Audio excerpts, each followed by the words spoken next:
Assalamualaikum warahmatullahi wabarakatuh. Perkenalkanlah saya Aji Pangeran Aryo Jawinata SHMM. Dengan ini memberikan pencerahan tentang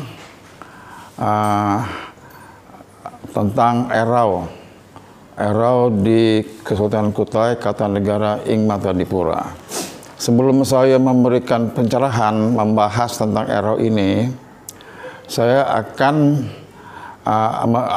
menjawab beberapa pertanyaan. Apa itu Erau?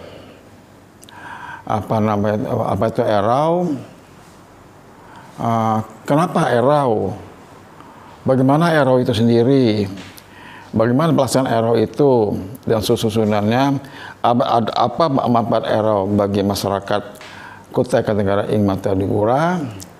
Dan apa yang dilaksanakan oleh Kesultanan Kutai Kartanegara Ing Matadipura?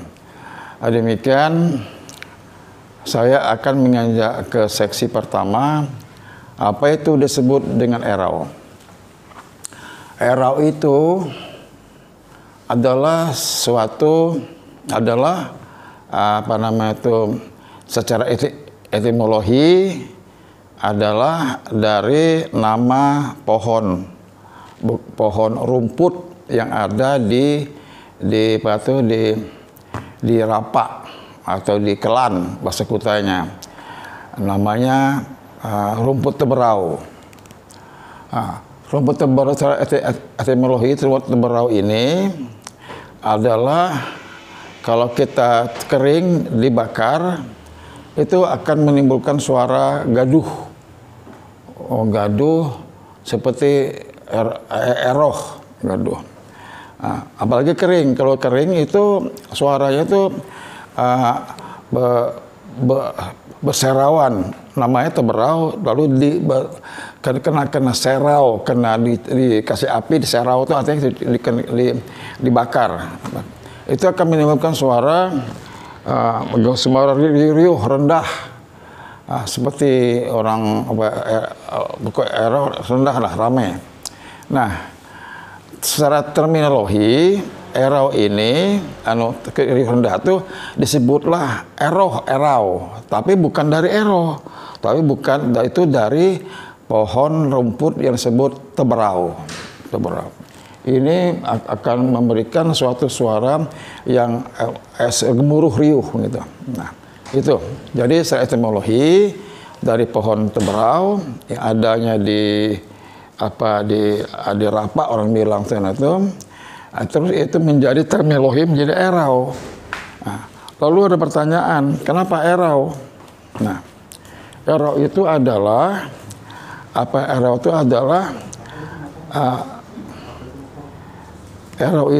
pesta rakyat. Kenapa pesta rakyat? Itu dimulai dengan seluruh kampung-kampung yang ada di Kutai mengadakan meminta restu kepada Sultan, artinya kalau bahasa sekarang ini rekomendasi lah. Tapi rekomendasinya itu berupa beras kuning. Artinya beras kuning dikasihkan setiap kampung. Artinya karena kampung itu sendiri sudah sukses swasembada pangan, sukses ikannya, tumbuh-tumbuhan pangannya. Erau lah mereka sendiri. Erau ada Erau di Longpangai, Erau di Moramuntai, di Melak, di Beras Basah. Banyaklah itu. Erau Moramuntai segala Kota Bangun. Setelah mereka Erau semuanya, maka mereka Erau sendiri namanya di Desa Sebentulung. Sebentulung itu artinya betulungan, bertolongan. Erau di sana sudah ada Erau, barulah mereka ke Sultan menyembah ke Sultan untuk di Erau adatkan.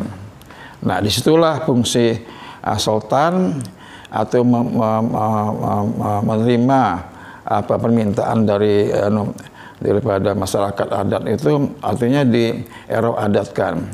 Nah, kalau Erau adatkan berarti Di situ ada istilah yang dieraukan sultan, yang mengeraukan kerabat, yang erau itu adalah masyarakat. Karena tadi senang, karena sejahtera, cukup pangan, cukup macam-macam lah, sejahtera lah, oke. Nah, sejak itulah makanya sultan mempersiapkan segala sesuatunya untuk melaksanakan perintah dari masyarakat karena mereka senang. Dulu itu ditandai sultan, lalu ada pertanyaan bagaimana erau itu sendiri. Erau sendiri itu pertama sultan mengadakan meniup suling dari seluruh sendiri mereka meniup suling di keraton itu dulu keraton. Suling artinya merindu, istilahnya adalah rindu dengan segala nenek moyang, rindu senang dengan masyarakat sudah sejahtera. Nah untuk itu waktu itu sultan sudah senang dan persiapkannya. Setelah itu ada acara namanya nyamper. Nyamper ini banyak orang nggak tahu, Pak. Nyampernya dulu, artinya nyampernya dulu di Palu itu gendangnya dipalu oleh sultan. Dulu zaman kakek saya berkesit, dia malu sendiri tuh gendang itu. Lalu ada yang dimasukin sana. Itu memberitahu kepada Batara Kala yang di atas supaya daerah ini jangan diganggu. Itu nyamper itu diadakan pada jam 12 siang. Biasanya seluruh keraton Kutai itu nggak boleh berjalan 12 siang matahari. Boleh juga berjalan tapi pakai rumput lalang itu ditajukkan di kuping. Itu artinya jangan memberitahu Batara Kala supaya nanti ada erau jangan diganggu kami karena ini erau rakyat. Itu yang pertama. Setelah itu dilaksanakan maka barulah mulai namanya belian. Belian itu disebut merangin 1, merangin 2, maringin 2, 3, 4. Nah, setelah cukup sampai ke-4 nih keempat barulah mereka memberikan dahar, mereka makan di kepala benua, tengah benua, di ujung di buntut benua. Pak, merangin itu apa, Pak? Merangin itu belian itu menari. Merangin 1, merangin 2, merangin 3 sampai 4 kalau salah tuh. Nah, setelah itu barulah memberi makan dahar, memberi makan benua. Kepala benuanya di Mangkurawang, tengah benuanya di keraton, di tengah-tengah keraton, kepala benuanya di ujung buntut benuanya di Timbau. Gitu. Jadi setelah itu selesai baru pada hari Minggu nggak salah tuh baru kita era belum dimulai. Nah, untuk menandai era itu dimulai maka seluruh pejabat negeri artinya sama sultan dan petinggi dan pejabat keraton untuk mendirikan tiang ayu. Tiang ayu itu pagi biasanya di jam 10-an itu mendirikan tiang ayu. Nah, begitu tiang ayu itu berdiri maka sudah resmi Sultan era itu akan dimulai.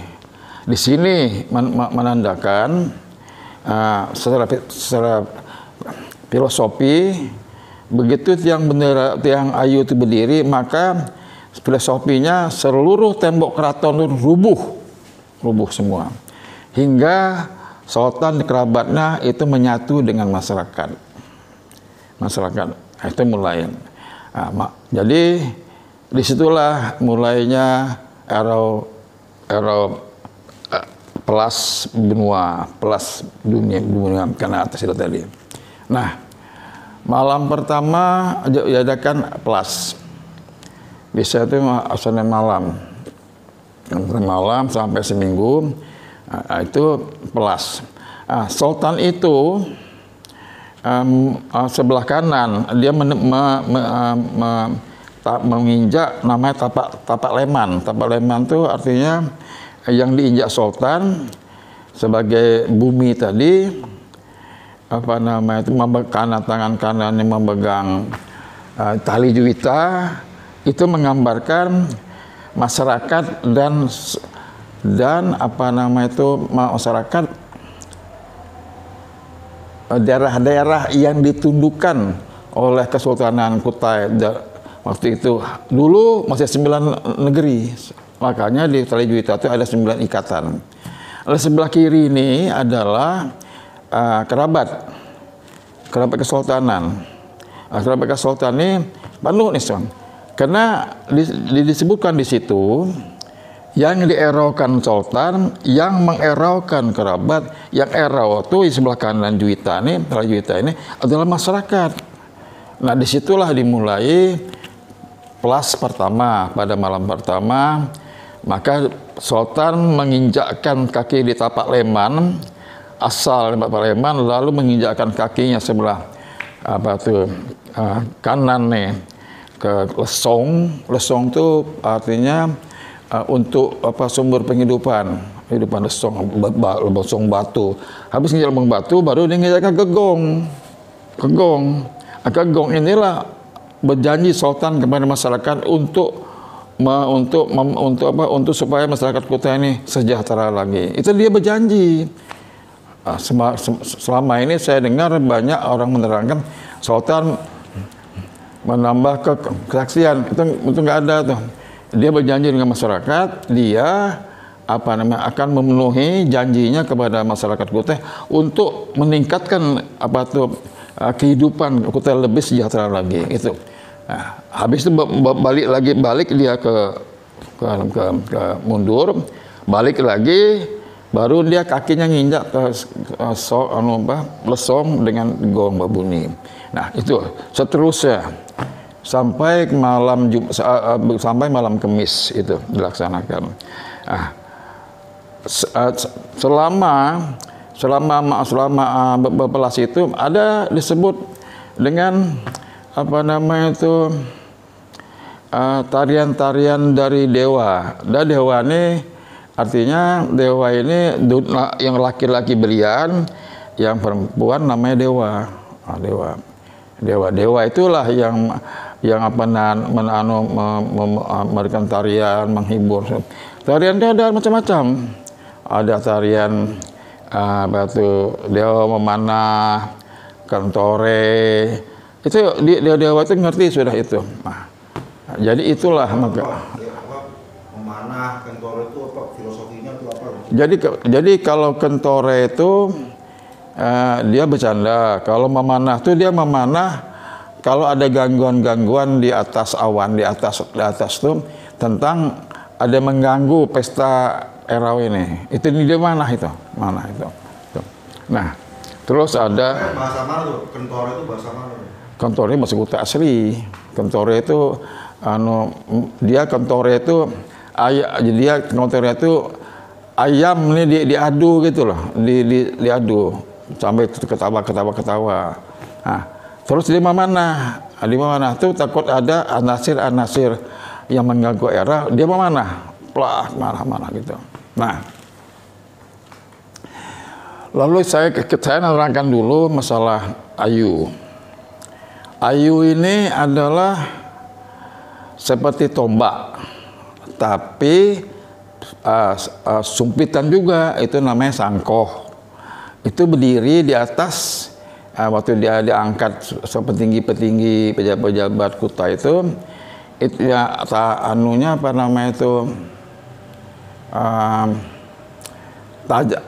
tajamnya tuh ke atas kan. Itu kalau kita artikan itu adalah seperti yonik.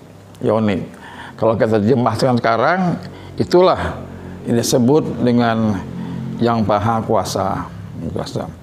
Makanya orang nari tidak nyembah sultan, tidak. Dia nyembah dulu ke ayu itu, karena ayu itu saya sebutkan aja itu seperti Allah Ta'ala. Sultan sendiri itu menyembah ayu, baru nyembah sultan itu. Nah, itu pengertiannya. Jadi begitu selesai sampai malam Kamis, malam Jumatnya kita istirahat. Karena waktu itu ada namanya kita baca perjanji. Makanya nggak ada kegiatan apapun selain kita baca perjanji malam Jumat itu. Nah, saya tambahkan lagi, ada namanya tari ganjur. Tari ganjur ini adalah cerminan dari tari ganjur apa tuh Raden Sri Gamboh. Sri Gamboh ini ada ceritanya. Nah, biasanya tuh ada menurunkan ganjur, mulangkan ganjur tari ini. Biasanya saya sendiri tuh mulangkan ganjur. Pangeran Sri Gamboh. Ini ada ceritanya lagi nih Sri Gamboh nih.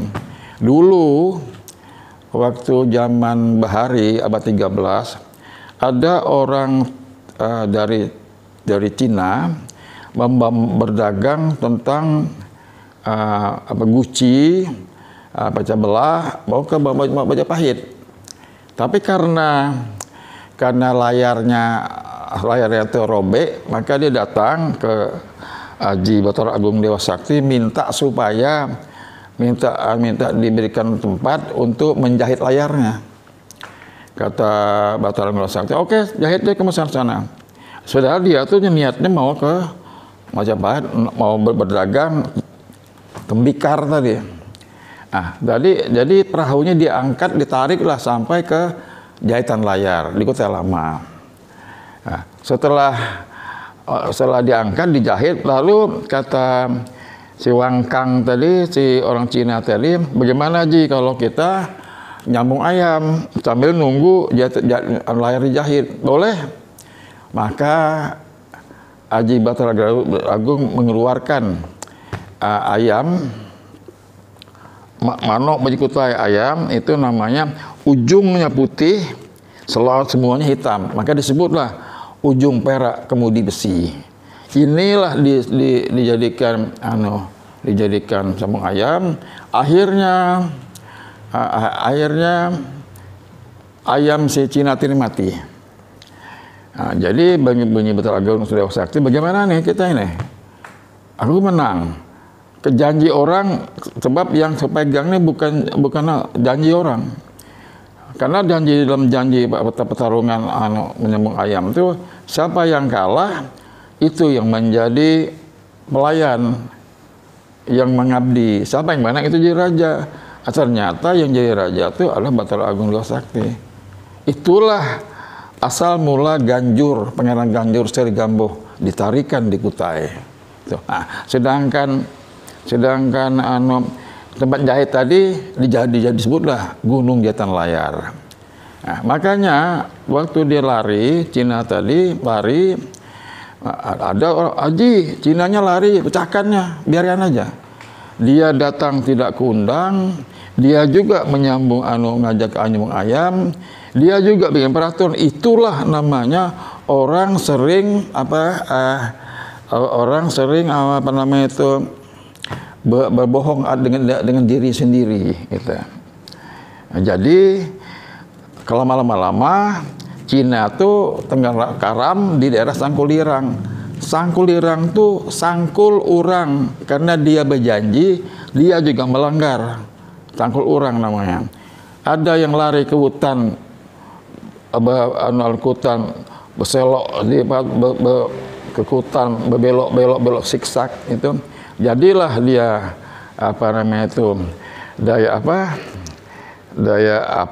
lupa saya itu. Yang lari ke benua disebut benua. Lari ke basap itu basap. Makanya mereka itu nggak boleh bertemu kita nih, karena sudah berjanji nenek moyangnya. Itu ceritanya. Itu tentang sedangkan waktu Sangkulirang tadi nah orang bersangkul atas dirinya sendiri gitu. Terus saya sambung lagi, terus sampai malam Jumat, malam Sabtu diadakanlah namanya Ngisil Muswana. Era Ngisil Muswana. Ngisil Muswana dan Ngisil Muswana dan ngisi perahu duit maksudnya duit. Nah, disitulah duit itu diisikan untuk pada masyarakat, duitnya masyarakat kepada pangkon, Pangkuan itu artinya pangkuan. Jadi pangkuan. Jadi itu dikasih lah sebagai upah mereka, belian dewa itu. Nah, setelah itu baru kita beli lembar beras. Ini menyatakan kita sejahtera. Lalu ada namanya hasil hutan, hasil tanaman kita itu yang disebut dengan buah yang diikat di kiri kanan di depan. Dulu bukan di depan setinggil, itu di luar. Atau pisang macam-macam itu dibuat, itu hasil pembangunan namanya gitu. Setelah itu besoknya hari Sabtu itu diadakan perlas terakhir. Si Sultan tadi berperlas itu bukan jalan kiri kanannya, dia nari menuju ke Ayu itu, menginjakkan bertijak di Lesong, bertijak lagi kepada Gong. Nah, dia nari itu terakhir. Ada terakhir itu barulah dia menarikan adanya tarian. Setiap malam tuh ada tari ganjur, ada tari tari ganjur. Ada lagi satunya tuh kanjar laki, kanjar bini. Itu tiap malam itu ada. Jadi masing-masing. Nanti pas hari Sabtu itu sudah selesai, itu nanti baru diadakan ngambilan air tuli. Sebelum ambil air tuli itu diadakan juga namanya disebut dengan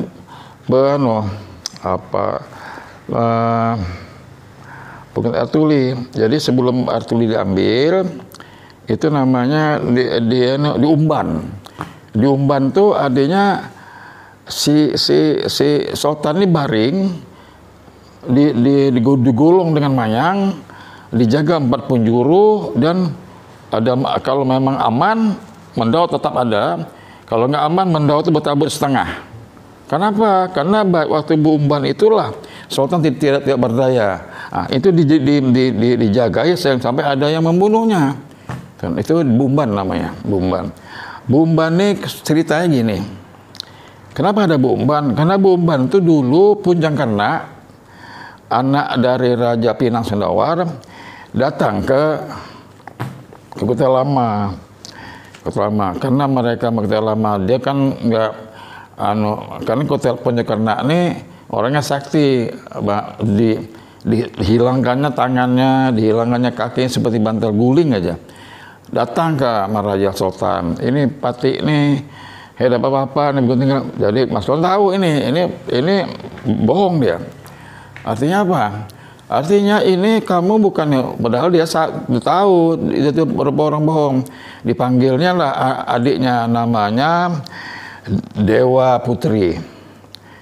Dewa Putri itu adik Maharaja Sultan, ini dialah dukun. Diperiksa. Jadi Punjang Kara ini datang nih pada zamannya Maharaja Sultan ya? Iya, Maharaja Sultan Sakti datang. Berarti cucunya Adi Batara Sakti. Ya, jadi datang. Kak, kenapa? Jadi kata Maharaja Sultan nakaknya maha tuh, nyatu belakang nama. Jadi sembuhnya lah beberapa kaki. Akhirnya kawin dia dengan Dewa Putri itu, melahirkanlah Aji Sri Gembira. Itu ceritanya. Sudah berdiamlah di situ.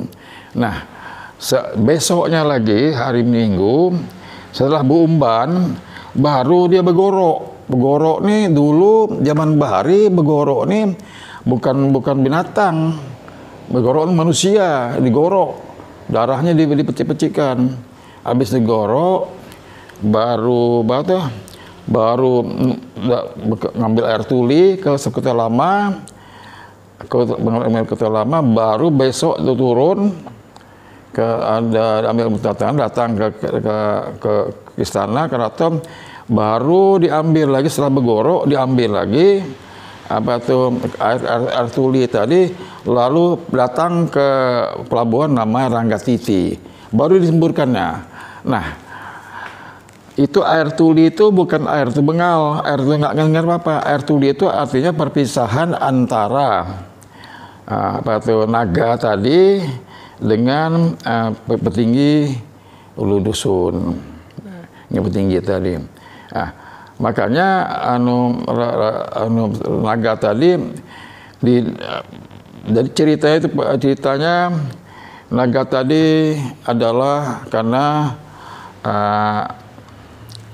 batu ulu dusun nih apa namanya itu Latuha renta, tapi mau punya anak. Nah, pada suatu hari ada hari hujan maka ngambil untuk bakar dapur nggak ada, lalu ditempasnya lah atau dipotongnya lah kasau yang ada di rumahnya, keluarlah ulat itu. Dulu ulat, bukan naga, ulat dibakarnya. Karena ulat itu teriak-teriak, disimpannya di dalam dalam tempurung, tempurung. Lama-lama besar, akhirnya mimpilah kedua nih, artinya wah seperti naga ada ulat tadi, maka ulatnya minta diturunkan di tepian batu di Kota Lama gitu. Jadi kata bapaknya, kata petinggi ulu dusun dengan Babu Jurumani, baik anak turunkan, awak kembali kepada alam awak. Dibikinlah tangga macam-macam, akhirnya rubuh juga tangga tuh. Nah, dia mimpi lagi, kalau saya mau diturunkan di tepian batu, tangganya bambu beding, akarnya akar lemiding, baru anak tangganya itu disebut dengan apa? Lupa saya itu. Akar lemiding, bambu ding, ada satu lagi itu, lempong suit. Lempong suit. Nah, begitu diulur lempong suit, ingati Pak, kalau aku turun ke bawah ke tepian batu itu, buyah ridik itu punya dikelilingi 3 kali, karena baru diambil airnya, itu tanda hati antara bapak dengan anak. Itulah karena orang yang sedih dengan perpisahan itu kan mandi nggak rame, lalu tuli, sebutlah air tuli. Air tuli inilah kalau di dalam berlimbur itu diberikan kepada orang-orang yang baik, menjaga hatinya baik hingga sejahteralah seluruh kota. Itu arti era tadi. Nah, itu malam setelah berlimbur macam-macam, malam ini adakan namanya pegelaran. Pegelaran, situlah sultan juga bergelar, menari, berpelas, dan orang yang digelar itu dibacakan pada malam itu. Malam hari Seninnya itu berkumpul lagi, nari lagi, nari topeng biasanya tuh. Topeng apa, biasanya adik saya yang nopeng itu, Jaladen Maya Melati itu. Nah, setelah nopeng baru direbahkan tiang ayu tadi. Begitu rebah, maka habislah cerita Erau. Maka seluruh gamelan berbunyilah namanya gonggolong. Itu menandakan Erau habis, selesai gitu. Nah, saya menambahkan di sini, jadi begitu tiang ayu itu rubuh, tiang ayu itu didirikan, tembok keraton itu rubuh, kita menyatu. Begitu tiang ayu itu dinaikkan lagi, tembok keraton itu naik lagi. Jadi di sinilah raja menyembah, masyarakat menyembah, raja menitah. Ini artinya. Jadi banyak supaya ramai tahu cerita Erau ini. Berarti kalau tiang ayu itu berdiri, tembok keraton rubuh. Kalau tiang ayu udah turun, tembok keraton berdiri lagi. Makanya namanya ke bahasa Jawanya Siti Hinggil. Si Tinggil itu kalau bahasa Kutanya Stinggil. Setelah tangga 3. Tangga pertama tangga dewa, di tengah tangga bumi, di atas tangga Batara. Batara dengan Dewa Batara jadilah tangga manusia. Nah, kalau melihat dulu itu di dalam sejarah Kutai, bangkunya tuh singgasana itu 2, artinya raja dan ratu. Karena kami sudah namanya gender, sudah apa nih? Sudah menghormati gender itu. Nggak ada raja yang laki itu bergambar di sebelah kanan kiri, sebelah kanan si perempuan. Selalu ada sebelah kiri. Walaupun kami ini sebelah kiri, tapi ratu kami sebelah kanan, duduk dia. Kenapa? Karena ratu itu, perempuan itu adanya dalam rusuk kita sebelah kiri, gitu. Itu maksudnya. Mungkin apalagi yang mau saya bahas ya, banyak lagi mau saya bahas nih. Nanti kita mulai lagi mengenai silsilah dari kerajaan Kutai. Ya, mungkin berikutnya kita akan kita sambung. Karena banyak lagi cerita-cerita mengenai ada Awang, ada lagi yang bertanya nih, kenapa Pak naga itu 2, padahal 1 aja. Inilah disebut dengan budaya dan seni budaya, artinya harus ada hitam putih, laki perempuan, jadi ada 2. Ada 2 ini makanya ini ada apa seperti legenda yang mitosnya, tetapi harus disesuaikan dengan alamnya gitu. Jadi nanti mungkin saya tambahkan sedikit mengenai adat. Dalam Panji Selatan ini nanti saya akan ceritakan bagaimana di Kutai mendapatkan undang-undang Panji Selaten dan undang-undang Braja Ninti. Ya, jadi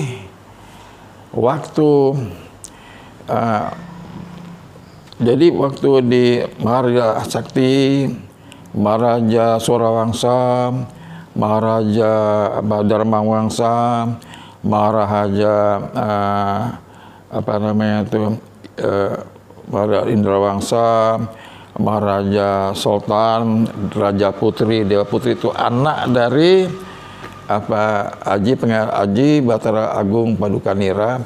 Ini membuat satu lembaga yang disebut Kesultanan. Jadi untuk mendapatkan lembaga itu mereka pergi ke Majapahit. Untuk melihat bagaimana pelaksanaan Kesultanan Majapahit.